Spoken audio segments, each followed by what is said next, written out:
सुरू झाल्याबरोबर गोंधळ घालायला सुरुवात करतो ही या जगामध्ये ही पहिली घटना आहे. इतिहासामध्ये, भारताच्या इतिहासामध्ये अशा प्रकारच्या घटना फार दुर्मिळ आहेत. सत्ताधाऱ्यांना संयम पाळायचा असतो, विरोधी पक्षाचं काम आहे आवाज उठवणं, आवाज चढवणं, बोलणं हे विरोधी पक्षाचं काम आहे. हा लोकशाहीचा एक भाग आहे.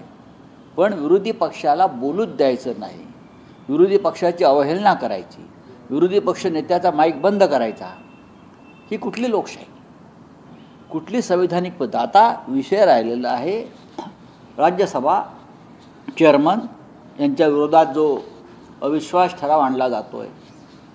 गेले काही दिवस संविधानिक पदावर बसलेली ही व्यक्ती पक्षपातीपणे वागताना स्पष्ट दिसत आहे.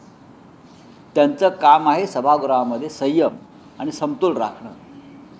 पण ते सत्ताधारी पक्षाच्या बाजूने झुकून विरोधी पक्षाचा आवाज दडपण्याचा प्रयत्न केल्यावरती आमच्यासमोर अविश्वास ठराव आणून आमच्या भूमिका मांडणं याशिवाय दुसरा कोणता मार्ग आम्हाला दिसत नाही. दोन्ही सभागृहात अदानींचा मुद्दा असतोय. आता त्याच अदानी ग्रुपकडून महाराष्ट्रातला पहिला चेकपोस्ट चालू करण्यात आलेला आहे.